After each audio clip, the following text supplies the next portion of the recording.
Olá, é um prazer estar mais uma vez vindo aqui falar com vocês e eu tenho certeza que o assunto desse vídeo, se você compartilhar, muitas pessoas vão ser beneficiadas. Eu digo isso porque o Brasil tem sido crescente o número de divórcios.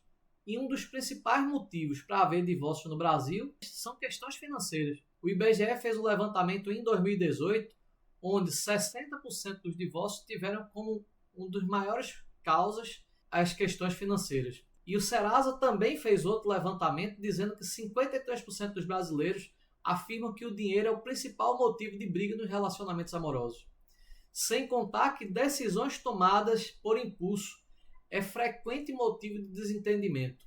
E a falta de algum planejamento e gastos excessivos em itens supérfluos pioram muito essa situação, esse desequilíbrio, quando acontece de uma das partes ou de ambos promover no casamento. Metade dos pesquisados já esconderam algum problema financeiro do seu parceiro.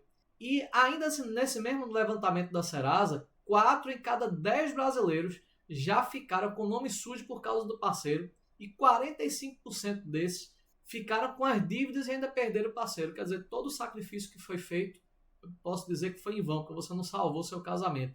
Então não era a forma correta de você agir. O ideal seria que o casal casasse não só com aquela emoção inicial do casamento, com o lado pessoal, mas também com o lado financeiro, que o planejamento da vida futura de ambos fosse feita sempre em conjunto, em parceria com os dois. Eu sei que muitas vezes os casais separam as contas em casa, pensando que isso vai evitar brigas, mas na verdade terminam muitas vezes até gerando mais brigas, porque um acha que o outro está tendo maior despesa e, além do mais, o seguinte, não trabalham em conjunto para que os dois suportem a ideia de ter uma reserva no futuro, fazer uma compra de um bem maior. Tem gente que, de forma sábia, acaba um namoro quando enxerga que o parceiro não tem aquele equilíbrio financeiro. E com isso, o que acontece é que se aquela pessoa insistisse nesse erro, no futuro ia gerar um divórcio. Então essa sabedoria de abrir os olhos antes de casamento, para ver se aquele relacionamento vai dar certo, é extremamente saudável e inteligente para não trazer prejuízos futuros. Como eu falei para vocês, é fácil de encontrar na mídia informações dizendo que o número de divórcios no Brasil bate recorde sobre recorde. E o grande problema é que está muitas vezes em nossas mãos o conhecimento da educação financeira para evitar um dos maiores motivos de brigas. É fácil a gente perceber que 60% dos divórcios estão ligados a problemas financeiros. E como eu já havia dito, essa questão de dividir despesas não é garantia que vai haver equilíbrio com o casal, que não vai haver brigas. É mais importante que os dois pudessem ter planos em comum, que as finanças não fossem algo para separar eles, mas sim para juntar, porque os dois trabalhando juntos conseguiria atingir objetivos mais rápido. São duas fontes de renda. Um filho na hora correta é muito importante, porque além de unir o casal, gera uma leveza, ao contrário de quem não faz um planejamento, tem um filho e termina gerando gastos e despesas que o casal não estava preparado na hora.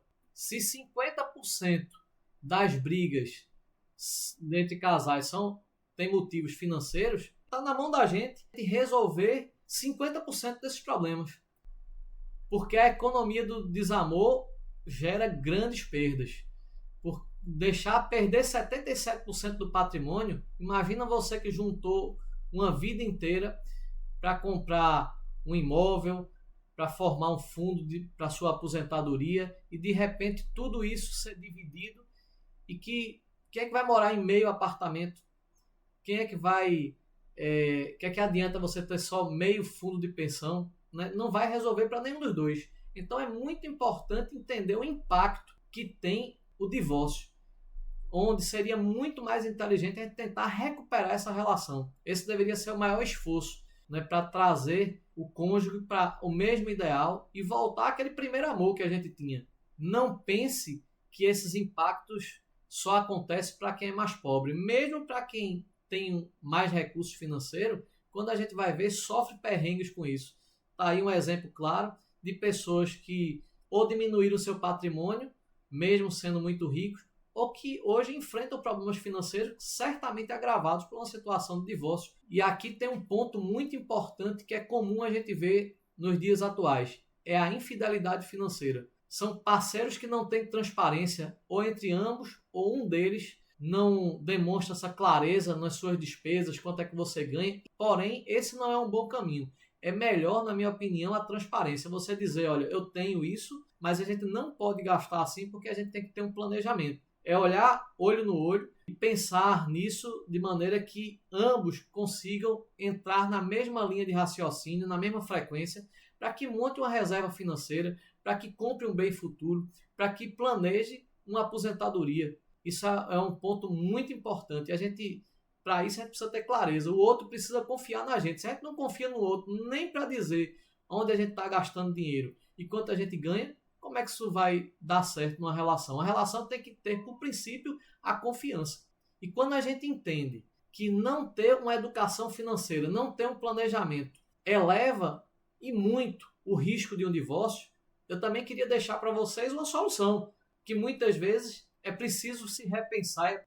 E quando a gente entende todo esse cenário e a dificuldade que há em muitos casais em manter uma união por problemas que estão ligados ao lado financeiro, eu queria pensar aqui também a nível de solução. Que conselhos a gente podia dar, o que é que a gente podia repensar e ajudar as pessoas que estão nessa situação a trabalhar para evitar o divórcio. O primeiro ponto que eu queria deixar aqui bem claro é que é preciso que todos tenham entendimento, todos da família tenham entendimento quais são as metas e os objetivos financeiros. Porque se um só trabalhar nesse ponto, a gente não vai conseguir ir muito longe. É preciso até que os filhos também participem disso. Eles entendam que às vezes a gente tem um recurso, mas aquele recurso tem um objetivo maior. Às vezes de comprar uma casa, às vezes de fazer um fundo de aposentadoria, às vezes de pagar uma faculdade no futuro para eles mesmos, mas é preciso poupar hoje. Quando a gente só presenteia os filhos com o objetivo de que eles sejam nossos aliados, porque muitas vezes a gente brigou com o parceiro e para ganhar aquele aliado que é o filho, a gente confunde pensando que filho é aliado, a gente presenteia ele o tempo todo. Isso é um grande equívoco. A gente ensina, inclusive, a criança a não ter domínio próprio, a não ter limites sobre os seus desejos. Isso é o oposto do que a gente vem pregando com o conceito de educação financeira, que é você colocar um planejamento maior e a gente seguir esse planejamento maior em conjunto. E a gente curtir esse benefício no futuro. É não antecipar sonhos de maneira equivocada. Um outro ponto muito importante é ser verdadeiro e transparente com as pessoas, principalmente com o cônjuge. Se a gente não tiver esse princípio, a gente vai cair no erro da infidelidade financeira. E isso é um problema grave que arruína um relacionamento. É preciso que todos tenham entendimento da receita que entra para casa e que a gente tem que direcionar para os canais corretos aquele valor que para cada área. Muito importante a gente ganhar essa referência. É preciso muitas vezes também que a gente nomine os problemas. Quando uma pessoa erra, não é por causa de um erro que a gente vai se divorciar. A gente tem que ter flexibilidade para isso, mas é preciso deixar claro, olha, essa despesa que você fez impediu que a gente avançasse aqui no nosso projeto de botar mais um dinheiro ali para uma compra de um imóvel no futuro, para um dinheiro para juntar nossa reserva de emergência. Então é preciso deixar muito claro que às vezes a pessoa faz um gasto que poderia ser evitado e você tem que citar claramente e perguntar a ela se isso é uma coisa coerente e está dentro do planejamento que havia se conversado para manter esse plano, o casal. Tem um ponto que eu acho muito importante, que é a gente ter uma referência fora do que cada um pensa. Por quê? Se a gente usar como referência só os nossos desejos, o nosso pensamento, é perigoso, porque cada um vai ter um juiz interior dizendo que aquilo é melhor, era justo e vai se manter nos seus posicionamentos. Eu entendo se você não é um cristão, mas eu tenho que dizer para você que há muita sabedoria na Bíblia e que ao longo desses anos muitas delas foram testadas e por isso que se mantiveram ali. Tem um livro de Provérbios que ele tem conselhos muito sábios. E a importância da gente ter esses valores como superior ao casal é porque passa a esse princípio ser juiz dos dois. Se a gente chegar e colocar só nossa vontade, vai ter sempre uma hora onde ambos os lados ou um dos lados vai dizer que o outro está fazendo aquilo dali justamente para agradar a si mesmo, egoisticamente. Quando eu coloco essa referência fora, aí o juiz de ambos ficam, por exemplo, os princípios que são bíblicos, o princípio do que é correto. Aí traz racionalidade ao nosso modo de agir. Eu vou dar um exemplo aqui para ficar mais claro o que eu estou tentando falar. Imagine que uma pessoa queira que outra sirva de fiador, né, para um parente ou qualquer coisa do gênero. O que é que acontece? Se você usar o princípio bíblico de não aceitar ser fiador de ninguém, porque você, para ser fiador de alguém, você deve pelo menos ter o valor para pagar aquela dívida, certamente isso vai ser mais fácil de ser digerido. Então espero que a gente siga um princípio que está fora de nós. Para vocês terem ideia, o que diz o versículo não aceite ser fiador de ninguém, porque se você não puder pagar a dívida, levará embora até a sua cama. Essa é a ideia. Você pode ser fiador desde que você tenha o dinheiro para pagar aquela dívida, aquele valor que você vai estar emprestando ali, você vai estar se responsabilizando. O ideal é que você não precise fazer isso, como muita gente empresta um cartão de crédito, isso não é, e depois fica a dívida, né? O cara não paga e gera aqueles problemas, discórdia entre parentes. Então, quando os valores estão acima de nós, estão numa referência acima de nós, fica mais fácil de ambos entenderem.